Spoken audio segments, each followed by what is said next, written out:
का विषय है, क्योंकि आज एक आक्रोश का विषय भी है जो लगातार गांव से लेकर शहरों तक जो जनमानस में एक आक्रोश हुआ है, यहाँ तक कि विदेशों में भी, जहाँ कहीं भी हमारे उत्तराखंडी लोग रहते हैं, लोगों के मन में एक बड़ी गंभीर बात आ रही है कि लगातार जिस तरह से अंकिता भंडारी को निर्मम हत्या की गई और उसके बाद सरकार और पुलिस विभाग पर भी सवाल खड़े हो गए हैं। सभी के मन में आज उत्तराखंड के जो जहाँ कहीं भी जो लोग रह रहे हैं, सभी लोगों के मन में ये भावनाएं जगी हुई है कि फास्ट ट्रैक के अंदर 30 दिन के अंदर उन दलितों को किस तरह से फांसी के तख्ते पर लटकाया जाए। आज इसी बात पर हम लोग यहाँ पर एकत्रित हुए हैं। शोक सभा अपने बहुत ही छोटे लेवल पे एक प्रयास किया है। ये प्रयास बहुत छोटा है, पर इसका मैसेज न सिर्फ समाज में जाएगा, पर वो परमात्मा ऊपर से बैठ के आप लोगों को देख रहा होगा कि आपने अपने जीवन का कीमती समय, कुछ समय निकाल के उस बेटी को दिया जो कि जीना चाहती थी, जो कुछ करना चाहती थी। हमारे बच्चे भी, हम कितना सपोर्ट करते हैं, कितना धन खर्च करते हैं उनके ऊपर, पर क्या होता है, ऐसी बच्चे हमारे आगे बढ़ नहीं पाती है और हमें भी डर लगा रहता है। तो एक ऐसा माहौल बनाए अपने समाज में कि या तो उनके अंदर डर पैदा कर दे, जो लोग ऐसे काम करते हैं, अपने आप को इतना एकजुट बना लें कि भी डरें, सोचें 10 बार कि हम ऐसा करेंगे तो कहीं हमें पता नहीं कितना बड़ा भुगतान ना करना पड़े। एक डर पैदा करें, और ये डर तभी पैदा होगा जब आप यहाँ पे रह के एक विरोध जताएंगे, अपना समय निकालेंगे। सभी को मेरा नमस्कार। मेरा नाम विद्या बिष्ट है और मैं शाम बिहार से हूँ और सहयोग RWA की प्रेसिडेंट हूँ। आज हम सब यहाँ इकट्ठा हुए हैं कि जो हमारी बेटी अंकिता है, उसके साथ जो भी दुर्घटना हुई, उसके उपलक्ष्य में उनको श्रद्धांजलि देने के लिए हम सब लोग यहाँ इकट्ठा हुए हैं। जो अन्याय उसके साथ में हुआ है, उसका हम विरोध अपने स्तर पर हम उसको विरोध करना चाहते हैं। एक छोटी सी कोशिश हमारी ये रहेगी, और मैं सभी से चाहूँगी कि सभी अपने अपने स्तर पर इसका विरोध करें, ताकि ये घटनाएं आगे हमारे उत्तरांचल या हमारे क्षेत्र में ना हो। सबसे बड़ी बात है कि जो भी घटनाक्रम इतना घटित हुआ, सबसे तो बहुत दुखदायी और निंदनीय है। जितने भी निंदा की जाए वह कम है, क्योंकि उत्तराखंड में आज तक कभी भी इस प्रकार का कभी कोई घटना नहीं होती थी। बहुत शांत हमारा राज्य था, बहुत सब कुछ वो था।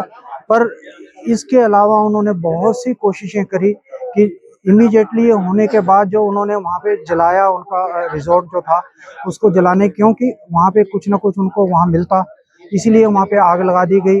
थोड़ा सा बुलडोजर चला के भी उनको ध्वस्त करने की कोशिश करी कि ताकि जो सबूत है वो नष्ट हो जाए। हम तो यही कहना चाहेंगे कि बड़ी शर्म की बात है कि उनके साथ बच्ची के साथ इतना बड़ा घृणा अपराध हुआ, इसकी भरपूर निंदा दर्शा करते हैं। उत्तराखंड की सरकार ने जैसे वहाँ पर हुआ कि पटवारी उससे मिले हुए थे और पुलिस FIR लिखाने में आनाकानी कर रही थी, उत्तराखंड सरकार को आप क्या बोलना चाहेंगे? हम तो यही कहना चाहेंगे कि सख्त से सख्त कार्रवाई करनी चाहिए। क्या आपको लगता है कि उत्तराखंड की अंकिता को जो इन्वेस्टिगेशन हो रही है उसमें अंकिता को पूर्ण रूप से न्याय मिल पाएगा, सही तथ्य बाहर आ पाएंगे? बिल्कुल मिलेगा जी, तथ्य बाहर आएंगे। पेज पे आप जुड़िए इनसे, और जो भी कमेंट है आप दीजिए, और हम सब एकजुट होकर इस अन्याय के खिलाफ आवाज़ उठाएंगे। बिल्कुल, मैं ये कहना चाहूँगी उनसे कि वो मेंटली पहली बात तो प्रिपेयर हों। ये अगर आप बाहर निकलते हो, कौन कैसा है हम नहीं कह सकते हैं, क्योंकि बाहर वालों को हम नहीं सुधार सकते। हमने अपने आप को स्ट्रॉन्ग करना है। हम जितने स्ट्रॉन्ग बनेंगे अंदर से, मेंटली भी और फिजिकली भी, उतना ही हमारे लिए अच्छा होगा। और आजकल तो बेटियों को बहुत कुछ चीज़ें सीखनी बाकी हैं। पढ़ाई तो वो कर ही रही, इसके अलावा आप फिजिकली भी अपने आप को स्ट्रॉन्ग कर सकते हो। कोई आप एक्टिविटीज़ का हिस्सा बन सकते हो, जिससे कि सेल्फ डिफेंस का आप कुछ भी कर सकते हो, जिससे कि आप अपना बचाव कर सको। और ऐसा मतलब दिमाग में आप लेके चले कि अगर मान लो मैं कभी किसी मुसीबत में फंस जाऊँ तो मैं कैसे बाहर निकलूँगी। हमेशा ये सोच के रखें, और अपने पास में कुछ ऐसी चीज़ें रखें प्रोटेक्शन के लिए, जो इस इमरजेंसी में आपको कभी भी काम आ सके। ये बहुत ज़रूरी हो गया है आजकल।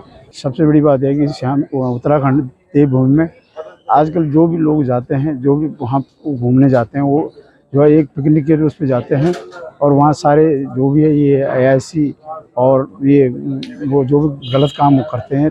तो इसलिए हमारे उत्तराखंड का सब बदकिस्मती ये है कि आज वहाँ सबसे बड़ी ये है कि मतलब लोग एक टूरिस्ट पैलेस के उसके ना जाने बजाय एक AIC गुलछरे उड़ाने के लिए जाते हैं। विडम्बना ये हो गई है कि लोग मतलब एक श्रद्धा भाव के नाम से बिल्कुल वहाँ AIC का अड्डा बना दिया है। तो इसलिए ये सभी का मेरा ये है कि मतलब जो है, जो आज ये घटना हुई है, जो भी आज हमारे देवभूमि उत्तराखंड में ये बहन किरण रावत के साथ, किरण भंडारी के साथ हुआ, उसका जो भी उसके गुनाहगार हैं उनको सज़ा मिलनी चाहिए और कड़ी से कड़ी सज़ा मिलनी चाहिए। मेरे यही अनुरोध है और यही मेरी विनती है कि सबसे पहले ये लगता है कि जो बिना उसके जांच किए हुए, बिना के उस होटल को तोड़ा गया है, उससे ये स्पष्ट यही लगता है कि वहाँ की गवर्नमेंट जो है उसमें से सारे सबूत, सारे तथ्य नष्ट कर दिए गए हैं और उसके बाद पब्लिक को भी ये दिखाया गया कि हमने इसको तोड़ दिया है, जबकि उसमें पहले उसका जो है ना सारे सबूत, उसके अंदर पे क्या क्या हुआ, जब CCTV कैमरे हैं तो उसमें कुछ न कुछ सबूत मिलना चाहिए। मैं ये कहना चाहता हूँ कि जो ये केस है अंकिता भंडारी जी का, हमारी बहन अंकिता भंडारी का, इसको जो है इस पर कार्रवाई जो है बहुत जल्दी हो जानी चाहिए थी। जिस हिसाब से दोषियों ने जो है पहले ही कबूल कर दिया था कि उनकी गलती थी जो भी है, उसके बाद भी इसमें जो है इसको कुछ तथ्यों को जो है छुपाया जा रहा है। जो वहाँ की विधायिका थी, लेडीज़ थी कोई, उन्होंने जो है वहाँ पे बुलडोजर ला के जो है जहाँ अंकिता का जो बेडरूम था वगैरह उस तरफ जो है उसको ढहा दिया था कि इसको सबूतों को नष्ट करने का जो है पूरा प्रयास किया गया था।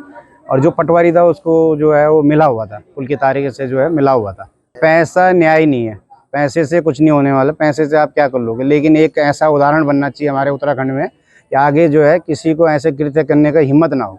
जैसे आज की डेट में दुबई में जो कानून है, वहाँ किसी की हिम्मत नहीं पड़ती कि कोई किसी की बहू बेटी की तरफ देखे, कहीं चोरी करे, चकारी करे। जैसे यहाँ से टूरिज्म जा रहा है बाहर, यहाँ का विदेशी, और वहाँ जाके मटर गश्तियाँ कर रहे हैं। जो हमारे जो रिसोर्ट बने हुए हैं उनमें एक तो उनकी चेकिंग नहीं हो रही कि कौन आदमी जा रहा है, क्या जा रहा है, उनकी प्रॉपर चेकिंग होनी चाहिए। जैसे कि अभी देखा, वो अभी VIP का कोई पता ही नहीं है कौन VIP था वो। कुछ हमारी लोगों की भी गलती, हम उनको शरण दे रहे हैं, हम उनको शरण दे रहे हैं यहाँ से। कहीं यहाँ के पूंजीपति भी वहाँ जाके जो है हमने उनको लीज पे दे दी अपनी ज़मीन है, और वो यहाँ के सौखार हैं यहाँ के, और वहाँ जाके उन्होंने जो है ये उल्टे काम जो है करने शुरू कर दिए। भू कानून होना चाहिए, बिल्कुल बिल्कुल आना चाहिए जी। बहुत इसमें तो धामी जी को देर नहीं करनी चाहिए भू कानून में। एक दो महिला आगे आई हैं इन्होंने, जिन्होंने पहले ये बोला है कि पहले भी वहाँ होता रहा है ये। बहुत हुआ। हाँ, क्योंकि जितने भी यहाँ से और भी राज्यों से लोग, जो गलत लोग हैं, वो कोई भी वो क्राइम करके और सीधा उत्तराखंड जाके किसी भी हम सरकार से यही मांग करते हैं कि फास्ट ट्रैक अदालत चलनी चाहिए और बहुत जल्दी इसका जो है जल्दी होना चाहिए, और एक उदाहरण बनना चाहिए। जैसे हमारे योगी जी के जो उत्तर प्रदेश के अंदर आज की डेट में किसी की जो है हिम्मत नहीं पड़ रही, ऐसी जो है धामी जी को भी कोशिश करनी चाहिए कि उनका नाम भी जो है ना पूरे भारत में जो है प्रसिद्ध हो। अंकिता भंडारी को जो जिस तरह से हमारी बहन की जो निर्ममता से हत्या की गई है, उसका हम जो है विरोध करते हैं और उनको न्याय दिलाने की सरकार से प्रार्थना करते हैं कि जल्दी से जल्द जितनी कार्रवाई हो सके जल्दी से जल्द शीघ्र करें और अंकिता भंडारी को पूरा न्याय दिलाएं और दोषियों को कड़ी से कड़ी सजा दिलवाएं। तो मैं चाहता हूं कि हमारी जो बेटियां हैं उनको जो है सुरक्षित करने के लिए स्कूलों में इस तरह से कोई कार्यक्रम किया जाए कि वो जो अपने आप को सेफ महसूस करे, ऐसा एटमॉस्फेयर क्रिएट किया जाए कि वो अपने आप को जो है सुरक्षित महसूस कर सके। तो मैं चाहता हूँ कि जो भी यहाँ पे जाए, जो भी यहाँ पे घूमने के लिए जाए, तो वो भक्त बन के जाए, ना कि जो है इस तरह के विलासिता के रूप में जाए। तो मैं नहीं चाहता हूँ कि जो है हमारी जो है देवभूमि बदनाम हो। तो उसके लिए जो सरकार को जो है अच्छे से बढ़िया कानून बनाने हैं जो है लोगों को यहाँ आने के लिए आकर्षित कर सकें, और ऐसा कोई कानून बने कि जो इस टाइप से जो हरकतें हो रही हैं उस पर जो है रोक लग सके।